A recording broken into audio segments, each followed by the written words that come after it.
Kalau terkait kunjungan DPD RI Bapak Arya Werdakarna, dari saya sebagai kuasa hukum dari klien kami, yaitu Komang Ari Widayanti, itu tidak ada yang perlu dikomentari karena atau ditanggapi, karena Pak AWK Arya Werdakarna itu sedang melakukan tugasnya dia sebagai sebagai anggota DPD RI Komisi 1, kan begitu nih. Nah, yang saya dapat berita, yang saya dapat informasi itu datang beliau ke sana perihal inspeksi. Nah, di mana di dalam surat ini ditujukan kepada Bapak Wali Kota Denpasar. Lantas tembusannya juga fantastis ke Presiden RI, Ketua MPR, Ketua DPD RI, Ketua DPR RI, segala macam. Ini kan orang-orang hebat nih, orang-orang besar, terutama Bapak Presiden kita, Bapak Joko Widodo. Nah, nggak paham, saya nggak ngerti sampai sejauh itu tembusannya, sampai beliau-beliau yang orang-orang besar ini mau datang ke tempat lokasi milik klien kami. Ini kami duga adanya suatu cerita yang tidak jujur, yang tidak berimbang, yang kami duga, yang memang dihembuskan berkali-kali. Yang faktanya ada dua. Pertama, tanah itu ber-SHM, yaitu SHM 7304, luasnya 400 meter persegi. Itu yang pertama. Bukan jalan umum, bukan. Dan tidak pernah diperjualbelikan, dan tidak pernah diserahkan kepada Pemda sebagai fasos atau fasum. Tidak ada itu. Itu satu.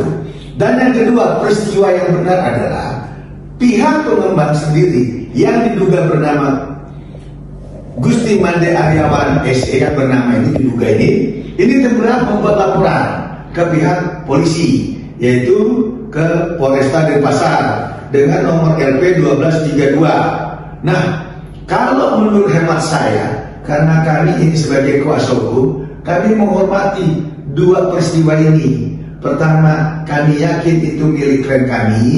Yang kedua, kami fokus kepada laporan polisi yang ada di Denpasar, Polresta Denpasar. Nah, pada kesempatan ini kami juga memohon mengimbau, kalau memang ini tidak terbukti pidananya, mohon segera ditutup, segera diselesaikan, agar ada yang namanya rasa keadilan. Karena klien kami ini, Ibu Komang Ari Widayanti, juga tidak mau terlalu bertele-tele, terlalu menunggu lama. Apalagi faktanya kemarin sampai dikunjungi sama orang besar, yaitu Bapak AWK Arya Werdakarna. Ini beliau kan sudah sibuk lah, ya sudah sibuk lah, ngurus terlalu banyak yang ngurus mereka ini. Makanya kami sangat kaget, kami nggak diberitahu. Di sini nggak ada tembusan untuk kami. Nih, tidak ada. Yang ditembusan itu kuasa hukum pengembang, kuasa hukum warga. Kami sendiri yang sebagai kuasa hukum pemilik tanah tidak ditebusin. Kalau memang ditebusin, otomatis kami menyambut beliau dengan tangan terbuka, biar beliau juga mendengarkan dari posisi kami bahwa sesungguhnya klien kami tidak ada melakukan penyerobotan lahan, menutup lahan orang, tidak ada. Ini lahan miliknya sendiri, gitu loh. Dan tidak pernah menutup akses. Kenapa? Kalau memang menutup akses, 60 atau berapa orang kakak yang di lingkungan sana, kemana mereka melakukan aktivitas? Sudah 2 bulan loh, kalau dilihat dari sini. Sudah 2 bulan ini. Buktinya, bisa mereka beraktivitas. Berarti kan tidak harus menggunakan akses yang ada SHM-nya, yang ada pemiliknya, gitu loh. Betul nggak? Nah, ini yang kami sangat sayangkan, terlalu di blow up. Seolah-olah klien kami ini melakukan perbuatan melawan hukum, ada pidana, padahal tidak ada. Makanya saya bersyukur sekali Bapak AWK datang, melihat posisi, melihat kondisi daripada lokasi tersebut. Malah ada statement Pak AWK, saya senang Kalau memang itu milik tanah pribadi, pengembang kenapa nggak langsung ketemu sama pemilik tanah? Ya lakukan transaksi, ya kamu butuh, ya bayar dong, kan itu kasarnya. Kami tidak melakukan pemerasan. Ini adalah hukum ekonomi. Kamu beli, kami kan jual dengan harga yang memang sepantasnya menurut klien kami. Jangan dibalik lagi nih. Gitu loh maksudnya ini. Makanya saya sangat bersyukur Bapak AWK sudah datang. Saya berterima kasih banyak. Namun yang sangat saya sayangkan di sini ada absensi ya, kalau nggak salah pembaca ini. Ini disebut ada kuasa hukum Pradi dalam kurung. Pradi itu adalah organisasi advokat. Sementara yang hadir di sini cuma 1 atau 2 orang. Nah ini saya juga nggak ngerti kuasa hukum ini mengatasnamakan kuasa hukum Pradi atau kuasa hukum siapa? Ya kan? Di sini ada kuasa hukum Pradi karena Pradi itu organisasi advokat yang besar. Mereka independen, pengacara itu independen. Mereka bekerja berdasarkan kuasa. Mereka bekerja sesuai daripada surat kuasa yang diterima dari kliennya. Nah, kalau memang Pradi yang ditulis seperti saya kaget, karena saya juga anggota Pradi. Kebetulan saya adalah anggota Pradi daripada Oto Hasibuan, Pak Ketum kami Profesor Oto Hasibuan. Nah, lantas kalau kami sebagai kuasa hukum jelas ada surat kuasanya. Nah, di sini jelas kantor hukum saya, law firm Dr. Togas Tumorang, bukan Pradi. Karena Pradi itu terlalu besar bagi kami. Ini adalah lembaga kami, organisasi kami harus saya hormati. Tidak mungkin saya terus-terus di sini Pradi. Nah, saya juga nggak ngerti rekan-rekan kami ini dari kantor hukum apa, gitu loh. Harus ada kayak gini kan, kantor hukumnya. Ini kok maksudnya Pradi, saya jadi bingung. Nah, saya nggak mau seperti itu supaya tidak ada simpang siur. Dalam hal ini hanya oknum, ya, oknum yang bermain, yang diseret-seret sampai Bapak AWK yang terhormat DPD pun datang, yang harusnya mereka sudah kesibukan banyak dan sampai menulis surat ke Bapak Wali Kota. Ya Pak Wali Kota kita tahu harus kita hormati, beliau sibuk banget tugas-tugas dan pekerjaannya, dan surat ditebusin banyak, tapi kami tidak ditebusin. Ini saya juga nggak ngerti seperti itu kok selalu di acak-acak, ya kan, dibias-biaskan. Harusnya kita hormat kepada apa? Sudah ada laporan polisi, mari kita tunggu pihak kepolisian itu dalam hal ini sekiranya Reskrim Polresta Denpasar ditindaklanjuti atau malah dihentikan. Ya, kami mohon Bapak Kapolres, kalau memang ini tidak ditemukan pidananya, mohon agar cepat dihentikan, ditutup. Jangan terus dibiarkan ini, karena kasihan klien kami seorang janda, perlu keadilan, rasa keadilan itu, ya kan?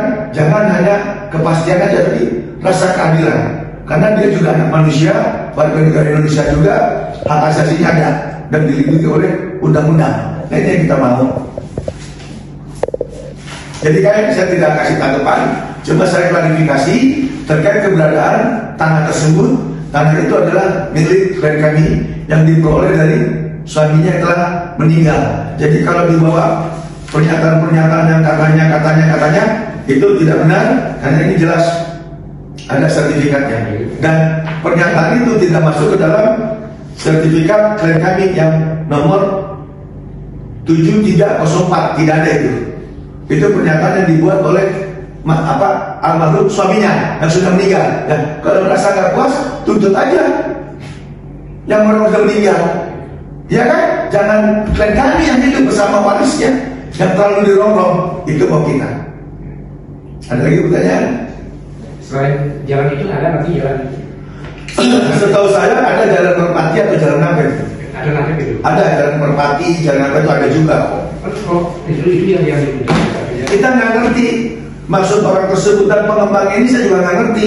Pengembang ini yang mana sih? Apakah yang saya duga bernama Gusti Made Agawan, atau yang diduga bernama Ibu Ayu atau siapa? Yang mana sebagai pengembang ini? Karena beberapa masyarakat juga sudah datang ke kantor saya. Masyarakat ada beberapa datang ke kantor saya, gitu loh. Ya kita kasih tahu juga bahwa kita tidak pernah menutup. Selama itu ada alasan kemanusiaan, kami silakan kok. Contoh ada ibu ketua pengadilan negeri misalnya, kami kasih jalan, atau ibu Bayangkara, bapak kita kasih.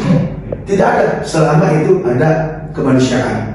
Tapi kalau memang hanya mau mondar-mandir digunakan untuk komersil, nah sementara kan bukan hal komersil, itu lahan pribadi. Betul nggak? Belum tuntas. Kecuali itu sudah jalan umum, milik Pemda, udah diserahkan Fasos dan Fasum. Lagi pula namanya pengembang membangun. Mereka tahu kok aturan Pemda 30% harus dikeluarkan dari lahan yang dikuasai untuk Fasos dan Fasum. Itu jelas.